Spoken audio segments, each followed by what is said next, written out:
ನೇಣು ಹಾಕ್ಸ್ತಾ ಇದ್ರು, ಶೂಟ್ ಮಾಡಿಸ್ತಾ ಇದ್ರು ನಮ್ಮನ್ನ. ನಮಗೆ ನ್ಯಾಯ ಕೊಡು, ನಿನ್ ಮಿನಿಸ್ಟರ್ ಆದ್ರೆ ನಿನ್ ಮನೆಯಲ್ಲಿ. ಹೀಗೆ ನನ್ನ ಸಾವಿಗೆ ತೆಲಂಗಾಣದ ವ್ಯಾಪಾರಿಗಳು ಹಾಗೂ ರಾಜ್ಯದ ಸಚಿವ ಜಮೀರ್ ಅಹ್ಮದ್ ಅವರೇ ಕಾರಣ ಅಂತ ರಕ್ತದಲ್ಲಿ ಬರೆದಿರೋ ಪತ್ರ. ಇನ್ನು ಈ ಪತ್ರದೊಂದಿಗೆ ಸಚಿವ ಜಮೀರ್ ಸಮ್ಮುಖದಲ್ಲೇ ನನಗೆ ಹಣ ಕೊಡಿಸಿ ಇಲ್ಲ ನಾನು ಸಾಯ್ತೀನಿ ಅಂತ ಆಕ್ರೋಶ ಹೊರಹಾಕಿ ಕಣ್ಣೀರು ಹಾಕ್ತಿರೋ ಇವರ ಹೆಸರು ರಾಮಕೃಷ್ಣಪ್ಪ ಅಲಿಯಾಸ್ ಜೊನ್ನಲಕಿಟ್ಟಿ, ಚಿಕ್ಕಬಳ್ಳಾಪುರ ತಾಲೂಕಿನ ಪೆರೆಸಂದ್ರ ಬಳಿಯ ದಿಗೂರು ನಿವಾಸಿ. ದಕ್ಷಿಣ ಭಾರತದಲ್ಲಿ ಅತಿ ಹೆಚ್ಚು ಮೆಕ್ಕೆಜೋಳದ ಬಿಸಿನೆಸ್ ಮಾಡೋ ಈ ರಾಮಕೃಷ್ಣಪ್ಪ ಕಳೆದ 4-5 ತಿಂಗಳ ಹಿಂದೆ ಹೈದರಾಬಾದ್ನ ಅಕ್ಬರ್, ಸದ್ದಾಂ, ನಾಸೀರ್ ಅನ್ನೋ 3 ಅಣ್ಣತಮ್ಮಂದಿರಿಗೆ 1,89,00,000 ರೂಪಾಯಿಗಳ ಮೆಕ್ಕೆಜೋಳನ ಸೇಲ್ ಮಾಡಿದ್ರು. ಆದರೆ ಈ 3 ಅಣ್ಣತಮ್ಮಂದರು ರಾಮಕೃಷ್ಣಪ್ಪ ಅವರಿಗೆ ಹಣ ನೀಡದೆ ಸತಾಯಿಸ್ತಾ ಇದ್ರು. ಇದರಿಂದ ನೊಂದ ರಾಮಕೃಷ್ಣ ಅವರು ಪೆರೆಸಂದ್ರ ಪೊಲೀಸ್ ಠಾಣೆಯಲ್ಲಿ ಅಕ್ಬರ್, ಸದ್ದಾಂ, ನಾಸೀರ್ ವಿರುದ್ಧ ದೂರು ದಾಖಲಿಸಿದ್ರು. ಹೀಗಾಗಿ ಪೆರೆಸಂದ್ರ ಪೊಲೀಸ್ ಠಾಣೆಯ ಸಬ್ ಇನ್ಸ್ಪೆಕ್ಟರ್ ಜಗದೀಶ್ ರೆಡ್ಡಿ ಅಕ್ಬರ್ ಪಾಷಾನನ್ನ ಬಂಧಿಸಿ ಕರೆತಂದಿದ್ರು. ಈ ವೇಳೆ PSIಗೆ ಕರೆ ಮಾಡಿ ಮಾತನಾಡಿದ್ದ ಸಚಿವ ಜಮೀರ್ ಅಹ್ಮದ್ ಖಾನ್ ಅವರು ನಮ್ಮ ರಿಲೇಟಿವ್ ಇದ್ದಾರೆ, ಸ್ವಲ್ಪ ಟೈಮ್ ಕೊಡಿ, ಸೆಟಲ್ ಮಾಡ್ಕೊಳ್ತಾರೆ ಅಂತ ಮಾತನಾಡಿದ್ರು. ಈಗ ಇದೇ ಮಾತು ಸಚಿವ ಜಮೀರ್ ಅಹ್ಮದ್ ವಿರುದ್ಧ ಆಕ್ರೋಶಕ್ಕೆ ಕಾರಣ ಆಗಿದೆ. ಏನ್ ಹೇಳ್ತಾರೆ ಅಣ್ಣ, ನಮ್ಮ ಸಂಬಂಧಿಕರು ಬಿಟ್ಟು ಕಳ್ಸಿ ಅಂದ ತಕ್ಷಣ ಬಿಟ್ಟು ಕಳಿಸ್ತಾರೆ ಅಣ್ಣ. ನಾವ್ ಏನಣ್ಣ ಮಾಡೋದು? ದಿನ 100 ಜನ ರೈತರು ಬಂದು ನಮ್ಮ ಮನೆ ಹತ್ರ ಟಾರ್ಚರ್ ಕೊಡ್ತಾ ಇದ್ರು. 2-3 ತಿಂಗಳಿದ್ದು ನಮ್ಮ ಊಟ ಸರಿಯಾಗಿ ಮಾಡಿಲ್ಲ, ನಿದ್ದೆ ಮಾಡಿಲ್ಲ. ನಾವು ನೋಡೋಣ ಯಾವ ಗತಿಗೆ ಬಂದಿದ್ದೀವಿ. ನಾವೇನಾದ್ರೂ ಅವ್ರು ತಪ್ಪು ಮಾಡಿದ್ರೆ ನಮ್ಮನ್ನು ಬಿಡ್ತಾ ಇದ್ರು? ಯಾರಿಗಾದ್ರೂ ತಪ್ಪು ಮಾಡಿದ್ರೆ ಹೇಳಕ್ ಕೇಳೋಣ. ನಮ್ದು 2 ಕೋಟಿ ಯಾಕಣ ಮುನಿಸ್ತೋದು?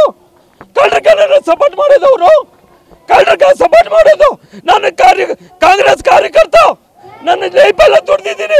ಇದನ್ನ ಮಾಡೋದು ಇವರು. ನನಗೆ ನ್ಯಾಯ ಬರೋವರೆಗೂ ಇಲ್ಲ ಅಣ್ಣ, ನಾನು ಸಾಯೋದಂತೂ ಗ್ಯಾರಂಟಿ ಅಣ್ಣ. ನಾಳೆ ಸಾಯಂಕಾಲವರೆಗೂ ನಾನು ಡೆತ್ ನೋಟ್ ಬಡಿಸಿ ಎಲ್ಲರಿಗೂ ಕೊಟ್ಟಿದ್ದೀನಿ. ಸಾಯೋದಂತೂ ಗ್ಯಾರಂಟಿ, ನೇಣು ಹಾಕೊಂಡು ಸತ್ತೋಗ್ತೀನಿ. ಅದಕ್ಕೆ ಕಾರಣ ಜಮೀರ್ ಅಹ್ಮದ್. ನನಗೆ ನ್ಯಾಯ ಕೊಟ್ಟಿಲ್ಲ ಅಂದ್ರೆ ಇಲ್ಲೇ ಸತ್ತೋಗ್ತೀನಿ ಅಣ್ಣ. ನಮ್ಮ ಪ್ರಾಣ ಇಳ್ತಾ ಇದ್ದಾರೆ ನಮ್ಮ ಮನೆ ಹತ್ರ. ನಮಗೆ 2-3 ಮಕ್ಕಳು ಇದ್ದಾರೆ, ಎಲ್ಲ ಭಯ ಬಿದ್ದುಬಿಟ್ಟಿದ್ದಾರೆ ಅಣ್ಣ ಮನೆಯಲ್ಲಿ ಇರೋಕ್ಕೆ. ಎಲ್ಲ ಒಟ್ಟು ಹೋಗ್ತಾ ಇದ್ದೀವಿ, ಮನೆ ಬಿಟ್ಟು ಬಚ್ಚಿಟ್ಕೊಂಡಿದ್ದೀನಿ 3 ತಿಂಗಳಿಂದ.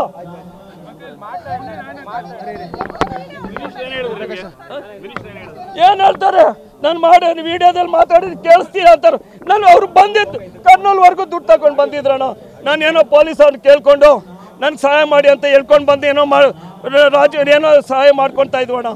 ಅಷ್ಟೊತ್ತಿಗೆ ಇವ್ರು ಏನಕ್ಕನ ಬರಬೇಕಾಗಿತ್ತು. ಇವ್ರು ಬಂದಿದ್ದಕ್ಕೆ ಮತ್ತೆ ವಾಪಸ್ ಆಯ್ತಣ್ಣ ಬಂದಿರೋದು. ಏನಣ್ಣ ಮಾಡೋದು? ನೋಡೋಣ ರೈತರು ಎಷ್ಟು ಜನ ಎಲ್ಲಪ್ಪ, ನೋಡೋಣ ರೈತರು, ನೋಡೋಣ ಎಷ್ಟು ಜನಕ್ಕೆ ದುಡ್ಡು ಕೊಡ್ಬೇಕು. ಅಣ್ಣ ನಾನು ಸತ್ತೋಗೋದು ಒಂದೇ ಭರವಸೆ ಅಣ್ಣ. ಅವ್ರು ನನಗೆ ನ್ಯಾಯ ಕೊಟ್ಟು ಹೋಗಿಲ್ಲ ಅಂದ್ರೆ ನಾನು ಸಾಯಂಕಾಲವರೆಗೂ ನನ್ನ ಪ್ರಾಣ ಇರೋಲ್ಲ ಅಣ್ಣ. ನನಗೆ ನ್ಯಾಯ ಬೇಕು. ನೋಡೋಣ ಎಷ್ಟು ಜನಕ್ಕೆ, ನೋಡೋಣ ನೋಡೋಣ ಏನು ಜವಾಬ್ ರೈತರಿಗೆ. 2 ತಿಂಗಳಿಂದ ಮನೆಯಲ್ಲ ನಾನು, ಅವರೆಲ್ಲ ನಾನು ಇಲ್ಲ ಮನೆಯಲ್ಲಿ. ನನಗೋಸ್ಕರ ಅವ್ರು 20 ಜನ ಬಚ್ಚಿಟ್ಕೊಂಡಿದ್ದಾರೆ ಅಣ್ಣ. ಇನ್ನು ಕಳೆದ 1 ವಾರದ ಹಿಂದೆ ಈ ಆಡಿಯೋ ವೈರಲ್ ಆಗಿ ಸಚಿವ ಜಮೀರ್ ಅಹ್ಮದ್ ಖಾನ್ ಅವರ ಮಾತುಗಳು PSI ಮೇಲೆ ಪ್ರಭಾವ ಬೀರಿರುವುದು ಬೆಳಕಿಗೆ ಬಂದಿತ್ತು. ಇದರ ಬೆನ್ನಲ್ಲೇ ಚಿಕ್ಕಬಳ್ಳಾಪುರ ನಗರದ ಶಾದಿ ಮಹಲ್ಗೆ ಕಾರ್ಯಕ್ರಮ ನಿಮಿತ್ತ ಸಚಿವ ಜಮೀರ್ ಅಹ್ಮದ್ ಖಾನ್ ಅವರು ಆಗಮಿಸಿದ್ರು. ಅವರ ಎದುರೇ ಆಗಮಿಸಿದ ದೂರುದಾರ ರೈತ ಹಾಗೂ ವ್ಯಾಪಾರಿ ರಾಮಕೃಷ್ಣಪ್ಪ ಅವರು ರಕ್ತದಲ್ಲಿ ಬರೆದ ಪತ್ರ ಹಿಡಿದು ಬಂದು, ಸರ್ ನನಗೆ ಹಣ ಕೊಡಿಸಿ, ಇಲ್ಲ ಅಂದ್ರೆ ನಾನು ಸಾವಿಗೆ ಶರಣಾಗ್ತೀನಿ ಅಂತ ಸಚಿವ ಜಮೀರ್ ಅಹ್ಮದ್ ಅವರ ಎದುರೇ ಕಣ್ಣೀರು ಹಾಕಿದ್ರು. ಈ ವೇಳೆ ರಾಮಕೃಷ್ಣಪ್ಪ ವಿರುದ್ಧವೇ ಸಚಿವ ಜಮೀರ್ ಅಹ್ಮದ್ ಸಿಡಿಮಿಡಿಗೊಂಡ್ರು.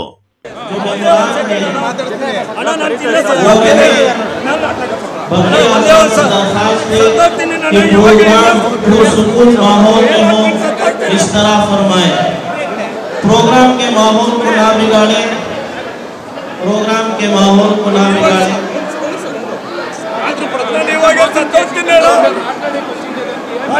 ನಾನು ಮಾತಾಡ್ಕೊಳಕ್ಕೆ ಅವಕಾಶ ಮಾಡ್ಕೊಳ್ಳೋಣ. ನಾನು ಸತ್ತೋಗ್ತೀನಿ ಇಲ್ಲೇ. ಇಷ್ಟೆಲ್ಲ ಮೋಸ ಮಾಡಿದ್ದಾರೆ ನಮ್ಗೆ. ಅಣ್ಣ ಒಂದೇ ಒಂದು ನ್ಯಾಯ ಕೇಳಬೇಕಣ್ಣ. ನ್ಯಾಯ ಕೇಳಕ್ಕೆ ಬಂದಿರೋದಣ್ಣ ನಾನು. ರೈತರು ಸಾಯಿಸ್ತಾ ಇದ್ದಾರೆ ಮನೆ ಹತ್ರ ಬರ್ತಾರೆ. ನಾವೇನ್ ಮಾಡೋದು? ನಾವು ಕೆಲಸ ಕಾರ್ಯ ಬಿಟ್ಟು ಇಷ್ಟೆಲ್ಲ ಮಾಡೋದಕ್ಕೆ. ಅಣ್ಣ ನಮಸ್ಕಾರ ಅಣ್ಣ. ಅಣ್ಣ ಜೋಳದ ದುಡ್ಡು ಅನ್ನ ಆಗ್ಬಿಟ್ಟಿದ್ದಣ್ಣ. ಹೇಳಣ್ಣ. ನೋಡಿ ಪಾಪ ನೀವು ರೈತರು ಇರ್ಬೋದು, ದುಡ್ಡು ತೊಗೊಂಡಿರೋ. ಹೌದಣ್ಣ ಫೋನಲ್ಲಿ ಸರಿ ಕೇಳಿಸ್ಕೊಂಡಿದ್ದೀರಾ ನೀವು? ಹೌದಣ್ಣ. ಫೋನಲ್ಲಿ ಏನು ಮಾತಾಡಿ ನನಗೆ ನ್ಯಾಯ ಮತ್ತೆ ನಾನು ಏನು ಹೇಳ್ತೀನಿ ನನ್ನ ತಪ್ಪಿನ ನೀವು ಹೇಳಿ ನಾನು ಕೇಳ್ತೀನಿ. ನಾನು ಏನಂತ ಫೋನ್ ಮಾಡಿದೆ, ಯಾರೋ ಸ್ನೇಹಿತರು ಬಂದು ನನಗೆ ಹೇಳಿದ್ರು, ಅಕ್ಬರ್ ಅವ್ನು ಲೋಕಲ್ ಚಿಕ್ಕಬಳ್ಳಾಪುರನು, ತೆಲಂಗಾಣವಲ್ಲ, ಚಿಕ್ಕಬಳ್ಳಾಪುರನು, ಅವ್ನು ಬಿಸ್ನೆಸ್ ತೆಲಂಗಾಣ ಮಾಡ್ತಾವನೆ. ಯಾರೋ ಬಂದು ಹೇಳಿದ್ರು, ಈ ಥರ ನಿಮ್ಮ ಹೆಸರೇನು ರಾಮಕೃಷ್ಣ ಅವ್ರ ದುಡ್ಡು ತಗೊಂಡಿದ್ದಾರೆ, ತಗೊಂಡಿರೋದು ನಿಜ ಕಣಪ್ಪ ಅದು, ಅವ್ರು ಹೇಳೋಷ್ಟು ಅಷ್ಟು ದುಡ್ಡು ತಗೊಂಡಿಲ್ಲ. ಕೊಡ್ಬೇಕಣ್ಣ, ನನಗೆ 1,89,00,000 ಕೊಡ್ಬೇಕಣ್ಣ. ಇದು ಮಾತಾಡಿ ನಾನು ಮಾಡಕ್ ಬಂದಿಲ್ಲ.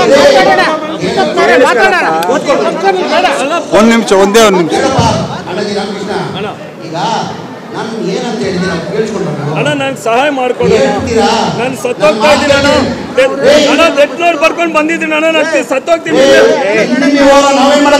ಅಣ್ಣ, ನಾನು ಸತ್ತೋಗ್ತೀನಿ. ಜನರು ಬಂದು ಸಾಯಿಸ್ತಾ ಇದ್ದಾರೆ. ಏನ್ ಮಾಡ್ಬೇಕು ಹೇಳಪ್ಪ. ಅಣ್ಣ ಮನೆ ಹತ್ರ ಸಾಯಿಸ್ತಾ ಇದ್ದಾರೆ. ರೈತರು 25 ಜನ ಬಂದಿದ್ದಾರೆ. 25 ಜನ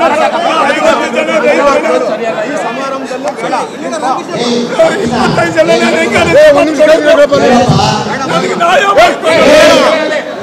ನ್ಯಾಯ ಕೊಡಕ್ಕೆ ಕೋರ್ಟ್ ಇದೆ, ಪೊಲೀಸ್ ಇದೆ, ನ್ಯಾಯ ಕೊಟ್ಟೇ ಕೊಡ್ತಾರೆ. ಯಾವನಿದ್ರು ಅನ್ಯಾಯ ಯಾರು ಮಾಡಲ್ಲ. ಹೇಳ್ರಿ, ಕೇಳಿ, ನನ್ನ ನೆಂಟನ, ನನ್ನ ರಿಲೇಷನ, ನನ್ನ ತಮ್ಮನ, ಯಾರೋ ಬಂದು ಹೇಳಿದ್ರು. ಈಗ ಸರ್ಕಾರದಲ್ಲಿ ಇರೋದು ಜನಗಳು ಬಂದು ನಾವು ಹೇಳೋದು ನಾವು ಕೇಳ್ತೀವಿ. ನನಗೆ ನ್ಯಾಯ ಬೇಕು, ಕೊಟ್ಟಿಲ್ಲ ಅಂದ್ರೆ ಇಲ್ಲೇ ಹಾಕೊಂಡು ಸತ್ತೋಗ್ತೀನಿ. ಪಾಯ್ಸನ್ ಕುತ್ಬಿಟ್ಟು ಒಳಗಡೆ ಹೋಗಿಲ್ಲ, ನಾನು ರೋಡಲ್ಲಿ ಕುತ್ಕೊಂಡಿದ್ದೀನಿ.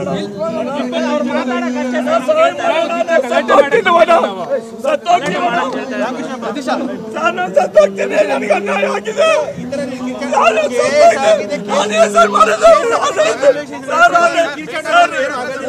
ನೋಡಿ ಸರ್, ಎಷ್ಟು ಜನಕ್ಕೆ ಕೊಡ್ಬೇಕು ನೋಡಿ ಸರ್, ನೋಡಿ ಸರ್, ನಾನು ಏನ್ ಸರ್ ಮಾಡೋದು ಅಲ್ಲ ಸರ್. ಇವಾಗ ಇನ್ನು ವ್ಯಾಪಾರಿ ರಾಮಕೃಷ್ಣಪ್ಪ ಅವರನ್ನ ಸಮಾಧಾನ ಮಾಡಿ ಪೊಲೀಸರು ಕಾರ್ಯಕ್ರಮದಿಂದ ಹೊರಗೆ ಕರೆತಂದರು.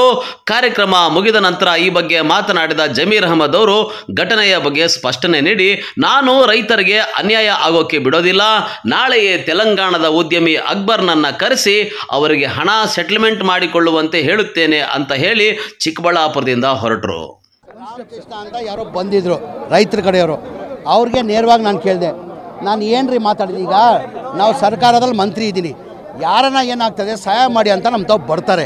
ಯಾರೋ ತಬರ್ ಅಂತವರು ಬಂದರು, ಯಾರೋ ಅಕ್ಬರ್ ಅಂತವ್ರನ್ನ ಏನೋ ಅರೆಸ್ಟ್ ಮಾಡಿಬಿಟ್ಟಿದ್ದಾರೆ. ಈ ಥರ ದುಡ್ಡು ಯಾರಿಗೂ ಕೊಡಬೇಕಂತ ಹೇಳ್ಬಿಟ್ಟು ದುಡ್ಡು ತೊಗೊಂಡಿರೋದು ನಿಜ. ಅವ್ರು ಹೇಳೋಷ್ಟು ದುಡ್ಡಿಲ್ಲ, ಕಡಿಮೆ ಇದೆ ದುಡ್ಡು. ಅದೇನಿರೋದು ಕೂತ್ಕೊಂಡು ಕಾಂಪ್ರಮೈಸ್ ಮಾಡೋಪ್ಪ ಅಂತ ಹೇಳಿರೋದು.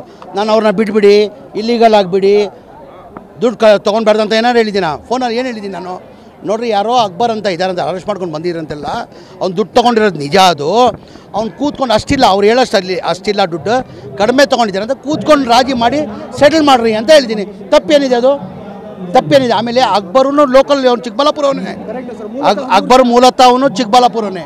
ಈಗ ನಮ್ಮ ತಾವು ಬರ್ತಾರೆ ಸಾಯಿಗೆ, ಈಗ ನಸೀರ್ ಅಹಮದ್ ಸಾಹೇಬ್ರದ 1,000 ಜನ ಬರ್ತಾರೆ, ನಮ್ಮ ತಾವು ಬರ್ತಾರೆ. ನಾನು ಫೋನ್ ಮಾಡಿ ಇಲ್ಲಿಗಲ್ಲ ಬಿಟ್ಬಿಡಿ ಅವನ್ನ, ದುಡ್ಡು ಕಲೆಕ್ಟ್ ಮಾಡೋಂಗಿಲ್ಲ ಹಂಗೆ ಏನಾರು ಹೇಳಿದ್ದೀನಿ ನಾನು. ಈಗ ಅವ್ರು ತೊಗೊಂಡಿದ್ರೆ ಅವ್ರು ಕೊಳ್ಳೇಬೇಕು. ಈಗ ತೊಗೊಂಡಿದ್ದಿದ್ರೆ ಈಗ ರಾಮಕೃಷ್ಣಗೆ ಅದು ಹೇಳಿದೆ, ನಾವು ಯಾರಿಗೂ ಅನ್ಯಾಯ ಮಾಡಲ್ಲ, ನಾವು ಯಾರಿಗೂ ಇದು ಮಾಡೋಕ್ಕೆ ಹೋಗಲ್ಲ. ಅವನೇನಾರು ಅಕ್ಬರ್ ತೊಗೊಂಡಿಗೆ ಲೀಗಲ್ ಆಗಿ ತೊಗೊಂಡು ನೀವು ವಸೂಲಿ ಮಾಡ್ಕೊಳ್ಳಿ, ನೀವು ಕಾನೂನು ಪ್ರಕಾರ ವಸೂಲಿ ಮಾಡ್ಕೊಳ್ಳಿ. ಈಗ ನಾನೇನಂದೆ ಅವತ್ತು ಫೋನಲ್ಲಿ, ನೋಡ್ರಿ ಯಾರೋ ನನ್ನ ಸ್ನೇಹಿತರು ಬಂದು ಹೇಳಿದ್ದಾರೆ, ಯಾರು ಅಕ್ಬರ್ ಅಂತ ಹೇಳ್ಬಿಟ್ಟು ಏನೋ ಅರೆಸ್ಟ್ ಮಾಡಿದ್ರು ಅಂತೇಳಿ, ಅವ್ನು ದುಡ್ಡು ತೊಗೊಂಡಿರೋದು ನಿಜ. ಅವನು ಹೇಳೋಷ್ಟು ದುಡ್ಡಿಲ್ಲ, ಹೆಚ್ಚು ಕಡಿಮೆ ಇದೆ, ಕೂತ್ಕೊಂಡು ಮಾಡಿ ಸೆಟಲ್ ಮಾಡಿ ಅಂತ ಹೇಳಿದ್ದೀನಿ ನಾನು. ತಪ್ಪೇನಿದೆ ಅದು? ಮಾತಾಡಿದ್ರೆ ಕೇಳಿಸ್ಕೊಂಡ್ರಿ, ಒಂದೇ ಒಂದು ನಿಮಿಷ. ತಾವು ಮಧ್ಯಪ್ರವೇಶ ಮಾಡಿದ್ದಕ್ಕೆ ಆರೋಪಿ ಈಗ ಬೇಲ್ ತಗೊಂಡು ಆಚೆ ಹೋಗಿದೆ. ಆದ್ರೆ ಈಗ ಬೇಲ್ ನಾನು ಕೊಟ್ಟಿದ್ದೀನಾ?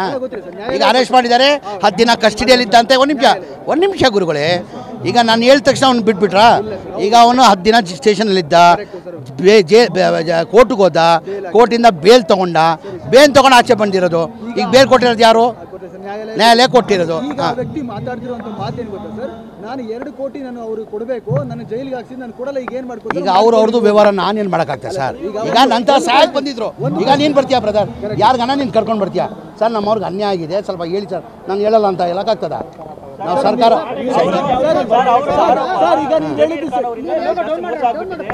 ಅವ್ರು ಏನಾದ್ರೆ ಈಗ ನಾವು ಆಮೇಲೆ ರೈತರು ಅನ್ನದಾತರು ಅವರು ರೈತರಿಗೆ ಅನ್ಯಾಯ ಮಾಡೋದು ಪ್ರಶ್ನೆ ನಿಮಿಷ ರೈತರಿಗೆ ಅನ್ಯಾಯ ಮಾಡೋದು ಪ್ರಶ್ನೆನೇ ಬರಲ್ಲ ಅವ್ರು ಅನ್ನ ಕೊಡ್ತಾರೆ ಅನ್ನದಾತರು ಅವ್ರನ್ನ ಮಾಡೋದು ಅವ್ರು ರೈತರು ಅಂತಲೂ ಗೊತ್ತಿಲ್ಲ ನನಗೆ ಯಾವ ವಿಚಾರ ಯಾರು ದುಡ್ಡು ಏನಂತ ಗೊತ್ತಿಲ್ಲ ನನಗೆ ಅವ್ರೇನಂದ್ರು ದುಡ್ಡು ಕೊಡಬೇಕಾಗಿರೋದು ನಿಜ ಅವ್ರು ಹೇಳೋಷ್ಟು ದುಡ್ಡಿಲ್ಲ ಸ್ವಲ್ಪ ಕಡಿಮೆ ದುಡ್ಡಿದೆ ಅವ್ರಿಗೂ ವ್ಯತ್ಯಾಸ ಇದೆ ಸ್ವಲ್ಪ ಹೇಳಿ ಕಾಂಪ್ರಮೈಸ್ ಮಾಡಿ ಅಂತ ನಾನು ಫೋನ್ ಮಾಡಿ ಹೇಳಿದ್ದೀನಿ ನಾನು ಹೇಳಿದ್ದೀನಿ ನಾನು ನಮ್ಮ ಆಂಜನೇಯನ್ಗೆ ಹೇಳಿದ್ದೀನಿ ನಾನು ನಮ್ಮ ಮಾಜಿ ಜಿಲ್ಲಾ ಅಧ್ಯಕ್ಷರಿಗೆ ಈಗ ಚೇರ್ಮನ್ ಆಗಿದ್ದಾರೆ ಅವ್ರಿಗೆ ಹೇಳಿದ್ದೀನಿ ನೋಡಪ್ಪ ರೈತರಿಗೆ ಅನ್ಯಾಯ ಆಗೋದು ಬೇಡ ಅವ್ರನ್ನ ಕರೆಸ್ಬೇಕು ಕೂಂತಿ ಅದು ಏನೇನು ಲೆಕ್ಕಾಚಾರ ಮಾಡಿ ನಾಳೆ ಅಕ್ಬರ್ಗೂ ಅವ್ರಿಗೆ ಹೇಳ್ತೀನಿ ನಂತರ ಯಾರು ಬಂದಿದ್ರು ಅವ್ರಿಗೆ ಫೋನ್ ಮಾಡಿಬಿಟ್ಟು ಅಕ್ಬರ್ ನಾಳೆ ಬಂದಂಗೆ ಮಾಡ್ತಾಯಿದ್ದೀನಿ ನಾನು ಅಕ್ಬರ್ ನಾಳೆ ಬಂದಂಗೆ ಮಾಡ್ತಾಯಿದ್ದೀನಿ ಆಂಜನೇಯ ಅವ್ರಿಗೆ ಜವಾಬ್ದಾರಿ ವಹಿಸಿದ್ದೀನಿ ನಮ್ಮ ಮಾಜಿ ಜಿಲ್ಲಾ ಅಧ್ಯಕ್ಷರಿಗೆ ಜವಾಬ್ದಾರಿ ಕೊಟ್ಟಿದ್ದೀನಿ ಅವ್ರಿಗೂ ಹೇಳಿದ್ದೀನಿ ನಾನು ನನ್ನ ಸ್ನೇಹಿತರಿಗೆ ಫೋನ್ ಮಾಡಿ ಹೇಳ್ತೀನಿ ಈಗ ಅವ್ರು ಅಕ್ಬರ್ ಅವ್ರನ್ನ ಕಳಿಸಿ ಕೂತ್ಕೊಂಡವರು ಮಧ್ಯ ವಹಿಸ್ಕೊಂಡು ಯಾರು ಹೇಳಿ ಕೊಡ್ಬೇಕು ಕೊಡಿಸಿ ಅಂತ ಹೇಳಿ ರೈತರಿಗೆ ನಾವು ಯಾವ ಕಾರಣಕ್ಕೂ ನಾವು ಅನ್ಯಾಯ ಆಗಕ್ಕೆ ಬಿಡಲ್ಲ. ಒಟ್ನಲ್ಲಿ ರಾಜ್ಯದ ಮೆಕ್ಕೆಜೋಳ ವ್ಯಾಪಾರಿ ಮತ್ತು ರೈತರ ಪರ ನಿಲ್ಲಬೇಕಾಗಿದ್ದ ಬದಲು ಸಚಿವ ಜಮೀರ್ ಅಹಮದ್ ಅವರು ತೆಲಂಗಾಣ ಮೂಲದ ಮೆಕ್ಕೆಜೋಳದ ಉದ್ಯಮಿಗಳ ವಂಚಕರ ಪರವಾಗಿ ನಿಂತಿದ್ದು ಈಗ ವಿವಾದಕ್ಕೆ ಕಾರಣವಾಗಿದೆ. ಕ್ಯಾಮರಾಮನ್ ಪ್ರವೀಣ್ ಜೊತೆ ಕಳವಾರ ಅರುಣ್, MMTV ನ್ಯೂಸ್, ಚಿಕ್ಕಬಳ್ಳಾಪುರ.